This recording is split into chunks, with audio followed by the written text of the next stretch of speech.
எங்கேயோ போயிட்டு இருந்த ஸ்டோரி பார்த்தீங்கன்னா, இப்ப இந்த ஆடிட்டர் அப்படிங்கிற மேட்டர் உள்ள வந்ததுக்கு அப்புறமா, இன்னும் கொஞ்சம் ட்ராக் மாரி போற மாரி ஒரு ஃபீலிங் தான் வருது. மேபி கொஞ்சம் டைம் ஆகும்னு நெனைக்கிறேன். அதாவது இது இந்த ஸ்டோரியோட ஜெல் ஆவறதுக்கு. இல்ல எனக்கு மட்டும் தான் அப்படி தோணுதா அப்படின்னு தெரியல. சரி ஓகே வாங்க இந்த வாரம் வந்த 4 எபிசோடையும் ஸ்டார்ட்டிங்லேருந்து ரிவ்யூ பண்ணிடலாமா? ஃபர்ஸ்ட் எடுத்தோனே பார்த்தீங்கன்னா, நம்ம மது அண்ட் ஜகு தான். லாஸ்ட் வீக்கே வந்து நம்ம ஜகு கிளியரா சொல்லியிருப்பார் தெரியுமா?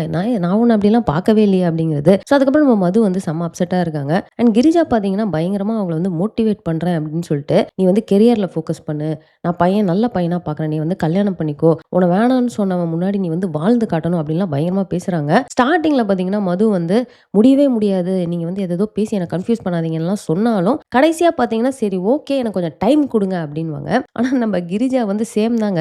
அப்படியே நம்ம மலர் மாதிரி லைட்டா கொஞ்சம் இறங்கி வந்து டைம் குடுங்கன்னு தான் சொல்லியிருப்பாங்க. இவங்க வேக வேகமா போயிட்டு வந்து ஜாதகம்லாம் வந்து ஜோசியர்ட்ட குடுத்து, பையனே வந்து பார்க்க ஆரம்பிச்சுருவாங்க. பட் இங்க என்ன ட்விஸ்ட் அப்படின்னு பார்த்தீங்கன்னா, அவங்களுக்கு அந்த ஊர் உலகத்துல வேற ஜோசியரே இல்ல அப்படின்னு சொல்லிட்டு, நேரா போயிட்டு நம்ம அஸ்வினோட அப்பா இருக்காரு தெரியுமா? கரெக்ட்டா அந்த ஜோசியர்ட்ட தான் போயிட்டு வந்து ஜாதகத்த குடுத்துட்டு வெளில வராங்க. அங்க ஒரு சீன் பார்த்தீங்கன்னு வச்சுக்கோங்களேன், கரெக்ட்டா நம்ம கிரிஜா ஜாதகத்த குடுத்துட்டு வெளிய வந்து கார் ஏறுவாங்க. அப்படியே ஆப்போசிட்ல ஒரு கார் வந்து நிக்கும். அதுலருந்து பார்த்தீங்கன்னா, நம்ம மலர் இறங்குறாங்க. ஸோ கிரிஜா வந்து பார்த்துட்டு ஏறி போற மாரி காட்டுறாங்க. இது வந்து எங்கேயாவது ஒரு இடத்துல வந்து லிங்க் ஆகுமோ? ஃபியூச்சர்ல இது ஒரு பிரச்சனையா வருமா? என்னன்றத நம்ம வெயிட் பண்ணி தான் பார்க்கணும். ஆனா அந்த சீனுமே பார்த்தீங்கன்னா, கொஞ்சம் காமெடியா இருக்குங்க. அதாவது நம்ம மலர் வேக வேகமா கார்லருந்து இறங்குறாங்க.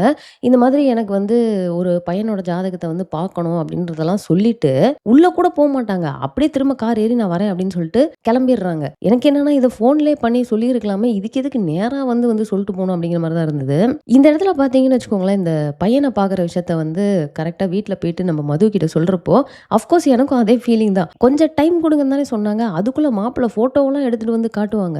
ஆனா இதுல காமெடி என்ன அப்படின்னு பார்த்தீங்கன்னா, அந்த பையனோட அப்பா வந்து கால் பண்ணி பேசுறாரு. ஃபோன்ல அப்பதான் பேசுறாங்க. ஜஸ்ட் 2 பேரோட டீட்டெயில்ஸ மாத்தி மாத்தி விசாரிச்சுக்கிறாங்க. அதுக்குள்ள இவங்க பார்த்தீங்கன்னா, அத சண்முகம்ட்ட சொல்றப்போ, "ரொம்ப நல்ல ஃபேமிலியா இருக்குங்க" அப்படின்னுவாங்க. "எத வச்சு நல்ல ஃபேமிலின்னு சொல்றீங்க?" அப்படின்னு இருந்துச்சு. சரி பையன் என்ன பண்றாரு அப்படின்னா, இந்த மாதிரி வந்து காலேஜ்லயோ, ஸ்கூல்லயோ எதுலயோ ஒர்க் பண்றாரு அப்படின்னு சொல்றப்போ, "லெக்சரரா இருக்காரா?" அப்படின்னு கேட்டா, "இல்ல அது எனக்கு தெரியாது" அப்படின்னுவாங்க. பேசிக்கான ஒரு டீட்டெயில் கூட தெரியல அப்படிங்கிறாங்க. ஆனா அதுக்குள்ள குடும்பம் நல்ல குடும்பமா மாரி தான் இருக்குது அப்படின்னுவாங்க. என்னடா லாஜிக் இது அப்படின்னு இருக்கும். ஸோ இப்ப இந்த இடத்துல மது கிட்ட வந்து இந்த விஷயத்த ஷேர் பண்றப்போ, இந்த மாரி அப்பாவா வந்து சண்முகம் தான் வந்து முன்னாடி நின்னு எல்லாத்தையும் பண்ணுவாரு. நீ அவர வந்து அப்பா யாருன்னு கேட்டா, நீ அவர் பேர சொல்லணும் அப்படிங்கிறத வந்து இவங்க சொல்லுவாங்க இல்லையா? ஸோ அந்த டைம் நம்ம மதுவோட ரெஸ்பான்ஸ் வந்து ரொம்பவே நல்லாருக்கும்.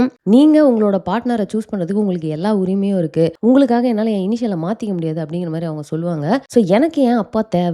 உங்களுக்கு வேணா தேவையில்லாம இருக்கலாம் அப்படின்னு அவங்க சொன்னது வந்து ரொம்ப கிளியர் கட்டா வந்து நல்லா இருந்துச்சு.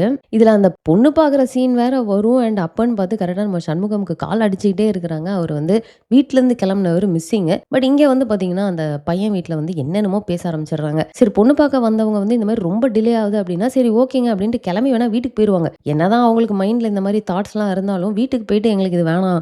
இது எங்களுக்கு ஒத்து வராதுன்னு சொல்லிருவாங்க. பட் அவங்க என்னடான்னா, அங்கேயே நின்னு அவரு எங்க அப்பப்ப தான் வருவாரா? எப்பவாவது வருவாரான்ற மாரிலாம் ரொம்ப இன்சல்ட்டிங்கா பேசுறாங்க. அந்த மாரி ஆள்களும் இருப்பாங்க அப்படின்னு தான் நெனைக்கிறேன். ஆனா இதுல என்ன ஒரு ட்விஸ்ட் அப்படின்னு பார்த்தீங்கன்னா, நம்ம சித்தார்த் வந்து எப்படியாவது கிரிஜாவோட வந்து க்ளோஸ் ஆகணும்னு ட்ரை பண்றாரு இல்லையா? ஸோ கரெக்ட்டா இந்த நேரம் பார்த்து அவர் உள்ள வந்து, அந்த பிரச்சனைய சார்ட் அவுட் பண்ணி அவங்கள அப்படியே வெளிய கூட்டிட்டு போவாரு.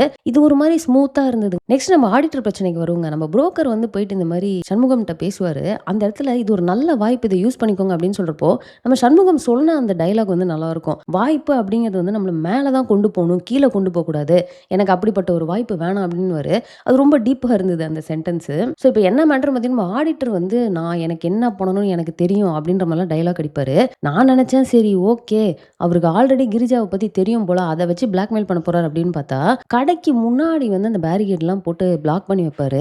என்னன்னு கேட்டா மெட்ரோ ஒர்க் நடக்குதுன்றாரு. சரி மெட்ரோ ஒர்க் எங்கேயோ நடக்குது பிளாக் பண்றாங்க அப்படின்னா கூட, ரோட தானே பிளாக் பண்ணுவாங்க. கடையவே வந்து இவரு பேரிகேட் வச்சு லாக் பண்ணிருவாரு. அதுக்கு அடுத்து பார்த்தீங்கன்னா, இவங்க போலீஸ் ஸ்டேஷன் போறது, கம்ப்ளைண்ட் குடுக்குறது அப்படின்னு சொல்லிட்டு ஒரு மாரி லென்த்தா போகுங்க. நம்ம சண்முகம வந்து காணோம் அப்படின்னு நம்ம அதுக்கு முன்னாடியே சொல்லியிருப்போம் இல்லையா? ஸோ அவரெல்லாம் தேடுறாங்க. சரி இவர கடத்தி கொண்டு போயிட்டாங்கன்னுலாம் யோசிச்சா, இந்த இடத்துல கொஞ்சம் டிஃபரெண்ட்டா ஒரு விஷயம் பண்ணியிருப்பாங்க. அவருக்கு வந்து ஏதோ செடேஷன் மாரி ஏதோ குடுத்துட்டாங்களா? என்ன பண்ணாங்கன்னு தெரியல. அவரு அப்படியே காரோட மயங்கி கிடக்காரு. அவராவே திடீர்னு முழிப்பு வருது, எந்திரிக்கிறாரு. என்னடா இது காரு எங்க இருக்கோம்? அப்படிங்கிற மாரி யோசிச்சுட்டு லிஃப்ட் கேட்கறதுக்காக போறாரு. அங்க ஆடிட்டர் வருவாரு. இவருக்கு எல்லாமே புரிஞ்சிருது. ஓகே இதான் நடக்குது அப்படின்ட்டு. பட் இந்த கேப்ல பார்த்தீங்கன்னா, வீட்ல அதாவது கிரிஜா வீட்லயும் இவர காணோம்னு ஒரு பக்கம் தேடுறாங்க. இவங்க வீட்லயும் மலர் எல்லாருமே எங்கடா காணோம்னு தேடுறாங்க. இதுல கம்ப்ளைண்ட் குடுக்கறதுக்கு திரும்ப அந்த கமிஷனர் யாரு? நம்ம சித்தார்த்தோட அப்பாட்டயே போயிட்டு கம்ப்ளைண்ட் குடுப்பாங்க. அவருக்கு தான் வந்து தெரியும்ல கிரிஜா மேட்ரு. அதனால அவர் கம்ப்ளைண்ட்ட வாங்கிட்டு, உள்ளுக்குள்ள பார்த்தீங்கன்னா, ஆக்ஷன்லாம் எதுவும் எடுக்காதீங்க. அவர் எங்கேயாவது செட்டப் வீட்டுக்கு போயிருப்பாரு. அப்படின்னு சொல்லிட்டு இவரு வந்து அத வந்து லூசா விட்டுறாரு. விட்டுறாரு. ஸோ இந்த மாதிரி பார்த்தீங்கன்னா, இன்னைக்கு நடந்த 4 எபிசோட்ல இருந்த எல்லா ஃபேமிலீஸுமே வந்து ஏதோ ஒரு வகையில கனெக்டடா இருந்துகிட்டே இருந்தாங்க. அடுத்து பார்த்தீங்கன்னா, இந்த 4 எபிசோட்ல கொஞ்சம் நல்லா பீஸ்ஃபுல்லா, ஃபன்னா போனது எது அப்டின்னா, நம்ம ஜெயஸ்ரீ அண்ட் பிரியன் தான். ஏன்னா நம்ம மலர் பண்ண வேல அப்படி. அவங்க என்ன பண்றாங்க அப்படின்னு பார்த்தீங்கன்னா, அந்த குழந்தைய பார்க்க போறேன் அப்படிங்கிற பேர்ல பிரியன பார்க்க போவாங்க. அங்க போய் ஜாதகத்த எப்படியாவது வாங்கணும்னு சொல்லிட்டு செம்ம காமெடி பண்ணிட்டு இருப்பாங்க. குழந்தைக்கு ஜாதகம் குறிச்சாச்சா அப்படின்னு கேட்பாங்க. அதெல்லாம் பண்ணியாச்சு அப்படின்னா, அடுத்து பிரியனுக்கு அப்படின்னு கேட்பாங்க. ஏன் ஆன்டி உங்களுக்கு வேணுமா? அப்படிங்கிற மாரி கேட்டா, இல்ல இல்ல அதெல்லாம் வேணாம் அப்படின்னு சொல்லிட்டு, இவர பார்த்தா நல்லா ஒரு புதன்கிழமை பொறந்திருப்பாருன்னு நெனைக்கிறேன் அப்படிங்கிறது. அப்ப ராசி என்னப்பா? ஓ இந்த ராசினா கண்டிப்பா நைட் 8 மணிக்கு தான் நீங்க பொறந்திருப்பீங்கன்னு சொல்லி, எப்படியோ பிரியன் வந்து எந்த டைமுக்கு, எந்த நாள் பொறந்தார் அப்படிங்கிற எல்லா டீட்டெயில்ஸுமே வந்து வாங்கிர்றாங்க.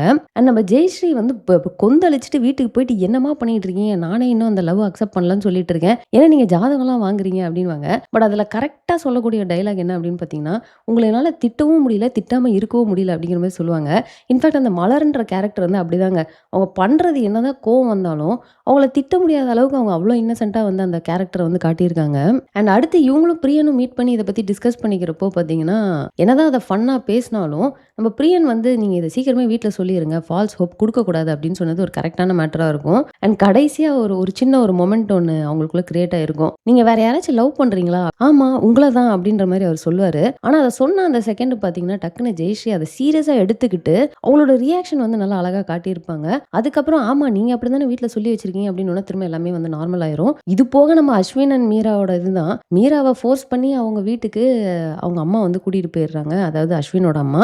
அத பார்த்துட்டு நம்ம அஸ்வின் இருக்காரு தெரியுமா? ஐயோ! அவரு எப்படி பேசுவார்ன்னு நமக்கு தான் தெரியுமே. காலேஜ்ல அசிங்கப்படுத்தினது பத்தாதுன்னு வீட்டுக்கு வேற வந்து அசிங்கப்படுத்துறியா? உனக்கு வெட்கம், மானம், சூடு சொர்ணம்லாம் ஏதாவது இருந்ததுன்னா வீட்டு பக்கமே இனிமே வந்துராத அப்படிங்கிற மாரி அசிங்கப்படுத்தி அனுப்பிருவாரு. ஸோ அவ்வளோதாங்க இந்த வாரம் அந்த 4 எபிசோட பத்தியுமே நம்ம வந்து பேசிட்டோம். ஸோ நீங்க என்ன நினைக்கிறீங்க? இந்த புதுசா வந்த ஆடிட்டர் கதை வந்து உங்களுக்கு இந்த கதையோட சிங்க் ஆயிருச்சா? இல்ல உங்களுக்கும் அது இன்னும் வந்து கொஞ்சம் கஷ்டமா இருக்கா? அப்படிங்கிறத கமெண்ட்ல போட்டுருங்க. ஸோ அவ்வளோதான் இந்த வீடியோ இதோட முடிச்சுக்கிறேன். இந்த வீடியோ உங்களுக்கு லைக் பண்ணுங்க, ஃப்ரெண்ட்ஸ் எல்லாமே ஷேர் பண்ணுங்க. மறக்காம சேனலை சப்ஸ்கிரைப் பண்ணி சப்போர்ட் பண்ணுங்க. தேங்க்ஸ் ஃபார் வாட்சிங். Bye by.